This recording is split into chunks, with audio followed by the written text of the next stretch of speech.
Everyone, কেমন আছো সবাই? আশা করছি খুব ভালো আছো। আমরাও কিন্তু মোটামুটি ভালোই আছি। তো আজকে মায়ের বাড়িতে এসছিলাম, সেই ব্লগগুলোর লাস্ট ব্লগটা তোমাদের সাথে শেয়ার করছি। তো আগের ব্লগে তো দেখেইছো আমি একটু ছাদে এসছি ছাদ ভ্রমণ করতে। তো এখানে এই সুন্দর বাবার ছাদ বাগানটা দেখছিলাম, তো ভাবলাম তোমাদেরকে একটু দেখাই কি সুন্দর দেখো। আর অনেক রকম মানে যা কিছুই বাবা একটু বড় সাইজে কন্টেনার পায় না, তো এটাতেই মানে বাবার টবের দরকার হয় না।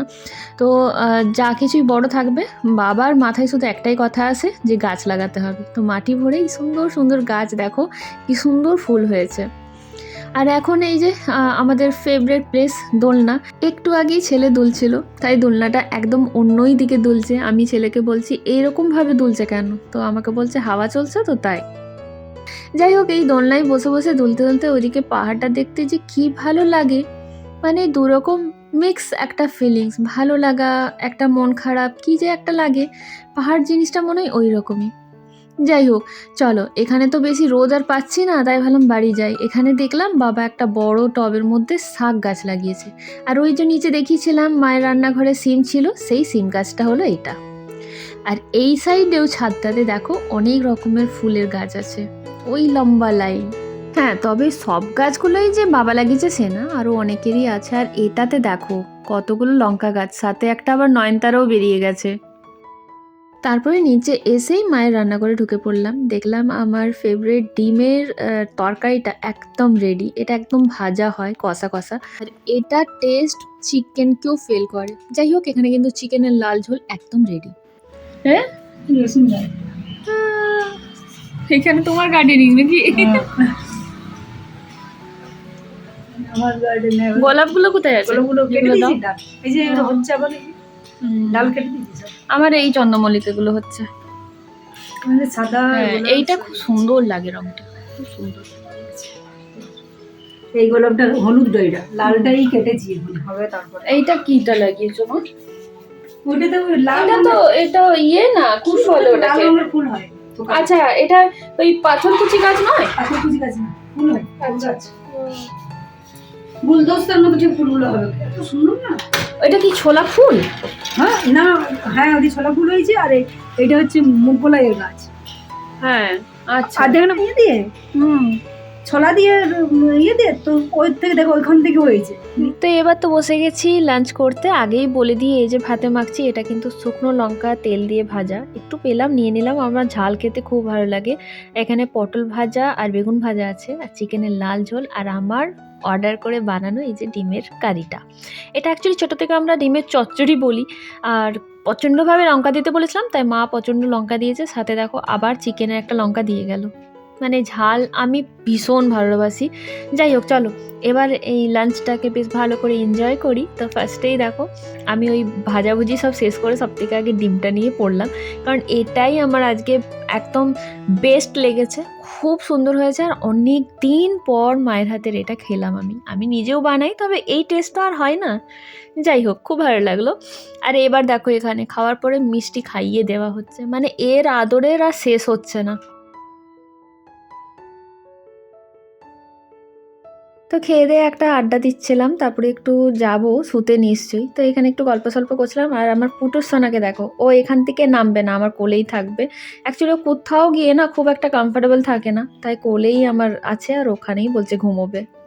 তো এখন চলে আসলাম কম্বলের তলায়। মা এখনও আসেনি, আসছে, মায়ের কাজের মেয়ে এসছে, একটু কাজ টাজগুলো করিয়ে নিয়ে তারপরে মা আসবে।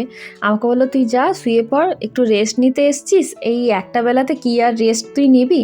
তো এসে শুলাম। যাই হোক, মা আসুক, একটু গল্প করব, তারপরেই ঘুমাবো।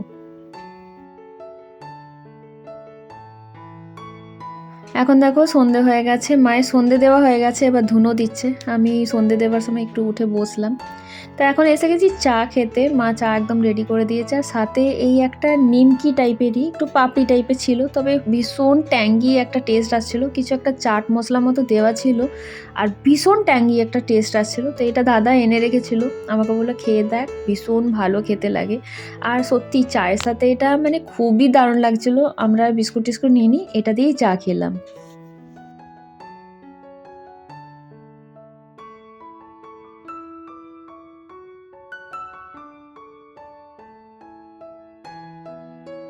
আচ্ছা, কার কার সাথে এই জিনিসটা হয় বলো তো আমাকে?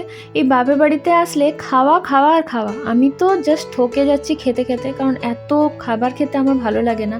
বাবা আবার টেনে এনে এখন বসালো, আমি মুগফলি পছন্দ করি, বাবা বললো চল আমি কটা ছাড়িয়ে দিই, খা বসে। তুই তো আর ছাড়িয়ে খাবি না, আমি ছাড়াচ্ছি তুই খা। এখন বাবা ওইটা নিয়ে বসেছিল, তো আমাকেও সাথে টেনে বসালো যে তুই আমার সাথে বসে এখন খা। যাই হোক, এই আদর আবদার ভালোবাসা সবটাই ভালো লাগে, তবে ওই পেটেও তো জায়গা থাকতে হবে, তাই না? তো এখন বাবার সাথে অনেকক্ষণ গল্প সল্প করে উঠে যখন আসলাম, যে রান্নাঘর থেকে বেশ ভালো ঘিয়ের একটা গন্ধ আসছে, গিয়ে নিয়ে দেখলাম মা পাটিসাপটা বানাচ্ছিল। অ্যাকচুয়ালি যেদিনে হয়েছিল সেদিনে আমি আসতে পারিনি, অরিন্দমও ছিল না আর আমিও আসতে পারিনি, তাই জন্য মা সব ব্যবস্থা আজকে আবার করেছে। আবার বললো যেদিনে অরিন্দম থাকবে সেই দিনে আবার নাকি একদিন হবে। তো যাই হোক, এই পিঠে টিঠে খাওয়া না, এটা মায়ের কাছেই আমার হয়, কারণ আমি কোনো রকমেরই পিঠে বাড়িতে বানাই না, আমি পারিও না, আর শিখবার খুব একটা চেষ্টাও করিনি। হয়তো শিখতে চাইলে পারতাম, না পারা কিছু নেই, তবে ওই মায়ের হাতে খেতে বেশি ভালো লাগে। আর আমার শাশুড়ি মা একদম বলে দিয়ে গেছিলেন যে পিঠে টিঠে ভীষণ হ্যাপার জিনিস, তুমি একদমই এসবে পড়তে যেও না, নিয়ম রক্ষা করবার আছে সেটা মা বানাবে, মায়ের কাছ থেকে খেয়ে নিও। তবে আগে জানো তো ছোটোতে এই পিঠে টিঠে আমি একদমই পছন্দ করতাম না, তবে এখন জানো তো বেশ ভালোই লাগে। হ্যাঁ, বেশি পারি না, কারণ মিষ্টি জিনিসটা আমার খুব একটা ভালো লাগে না, তাই মা খুব কম পুর দিয়ে আমার কয়েকটা বানিয়ে দিল। তবে আজকাল সেও একটু আধটু খাই, ভালো লাগে খেতে। আর মানুষের চয়েস যে চেঞ্জ হতে থাকে সেটা কিন্তু নিজেকে দেখলেও আমি অনেকটা ফিল করতে পারি, বুঝতে পারি। তো যাই হোক, এখানে কিন্তু আমাদের পিঠে একদম রেডি হয়ে গেছে, সাথে মা পায়েস দিয়েছে। হ্যাঁ, অরিন্দম থাকলে এখানে ঝোলা গুড় লাগতো, তবে আমাদের গুড়টা অত লাগে না, তো পায়েস দিয়েই সার্ভ করে দিল মা। তো এখানে দেখো আমি এমনি হাতে নিয়ে খাচ্ছিলাম, মা আমাকে বলছিল বসে খা পায়েস দিয়ে, তবে আমি পায়েসটা খেতে অত পছন্দ করি না। তো চলো, এখন দেখো ঘড়িতে বাজছে 10:30 রাত্রিরের, এবার বেশ অনেকটাই রাত হয়ে গেছে, ঠান্ডাও বাড়ছে। আমি এখানে নিচে ঝোলা টাঙিয়ে নিয়েছি, আর পুটুস একদম রেডি, এখানে আমার ছেলেও রেডি। এবার বেরোবো, দাদা ছেড়ে দিয়ে চলে আসবে। তো এবার চলো, মাকে বাবাকে সবাইকে বাই বাই করি। সারাটা দিন ভীষণ ভালো কাটলো। আর হ্যাঁ, সত্যি বেশি এসে মায়ের কাছে থাকা হয় না, তবে যখনই থাকি ভীষণ মন শরীর সব কিছুই ভালো হয়ে যায়।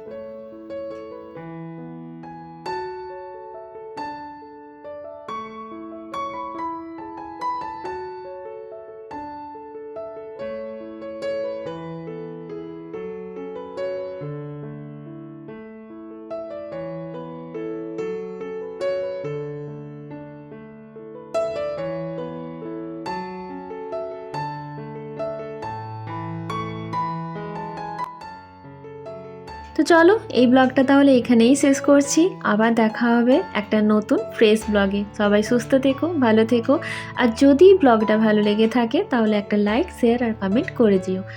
Bye bye, good night.